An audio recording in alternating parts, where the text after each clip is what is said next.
انا بشرب سجاير كليوباترا من اللي هي بتعفن رجلي وتخلي ريحتها وحشه بس بصلي. زي تودي من 3 ييرز فاتوا ابتدت رحله تغيير الكائن اللي قدامك، بس اللي ثبت هو نموي، لدرجه ان التيشيرت جاي عليا زي ما كان جاي عليا من 3 سنين فاتوا فيلم هيستيريك، من شاب ماشي في الدنيا ضاربها صارمه بس جواه حته كده عماله تزغده وقلقان. طب قلقان من ايه؟ لان انت في امر الهي جواك انت المفروض تتبعه مطنشه، يقوم في مره جاي منكوت نكته في قلبه. ايه ده ايه ده ايه ده؟ لا خلاص انا هبدا من النهارده. هتعمل ايه؟ هطبق. ليه؟ عشان في نداء الا وهو نداء صلاه الفجر، فانا لازم اكون اول واحد في الجامع. هي دي الخطوه اللي انا هبتدي من عندها ويبتدي السباق. طب طبقت، طب صليت، طب روحت، طب ما انت كنت مطبق، طب لجسمك عليك حق، طب نام. جسمك نام عن الظهر والعصر، طب ما دي وكسه وخيبه. انت عملت ايه؟ انت بتصلح من هنا وتبوظ من هنا. لا ما انا هقول لك، ما هو في مغرب وعشاء في الجامع، ومن بكره هيبقى ظهر بس في البيت، بعد كده عصر ومغرب وعشاء في الجامع، ومن بعده تتاكد من جواك ان حجر الاساس اللي تحطه وتبني عليه العماره هو ال5 صلوات حاضرين في الجامع.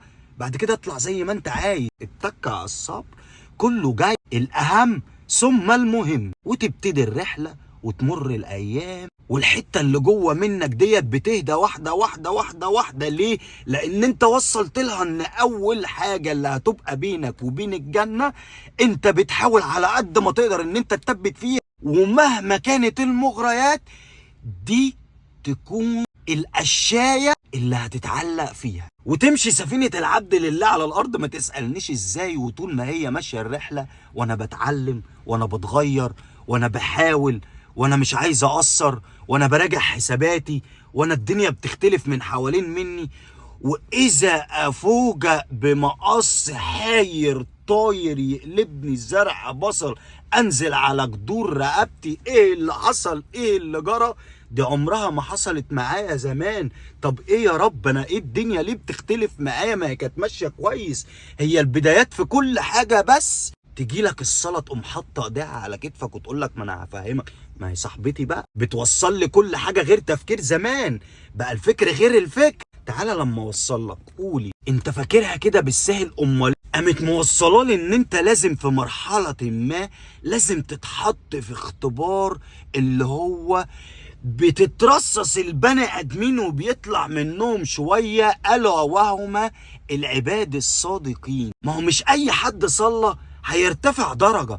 ما هي في ناس بتصلي بس الاسم ان هي بتصلي، هي ما خدتش الصلاه ان هي خطوه عشان تغير حياتها، لا هي خدت الصلاه ان هي خطوه بس. انا هصلي وهكمل زي ما انا في اي حاجه انا مش عايز اتغير. انا هصلي وهكمل حياتي بنفس تفاصيلها، مش عايز استغنى عن اي ملذة. انا هصلي وهعمل كل حاجة حرام انا كنت بعملها لان انا بحبها. وفي العباد اللي بعد ما بنحطهم في الاختبار وبينجحوا فيه، دول اللي بيصلوا عشان هم عارفين ان الصلاة جنة ونار، ان الصلاة هي اللي هتهون عليهم في الدنيا، ان الصلاة مش هتسيبهم في الاخرة، ان الصلاة من اولها لحد اخرها رحمة من ربنا.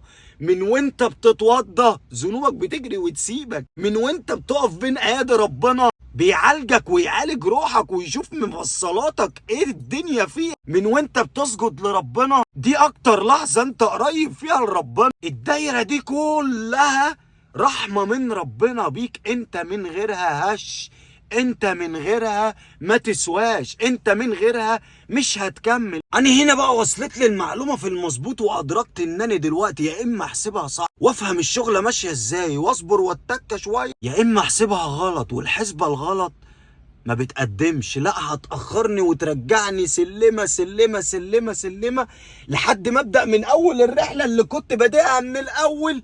ويا عالم المره دي هاخد فرصه ان انا اتغير ولا هيجي لي قرار ازاله يشيلني عن الدنيا وانا ما وصلتش للي انا نازل الارض ديت عشان اعمله. فاحنا مش محتاجين منها غير ان ده يشتغل، ده يكون سليم، فدولت مع بعض يوصلونا لنقطة واحدة. الثبات لو كانت الدنيا مزهزهة او حتى فرامتك ولحستك تراب الاسفل، هاجي واسألك نفس السؤال لو كان في العمر بقاء. نتقابل بقى السنة الجاية.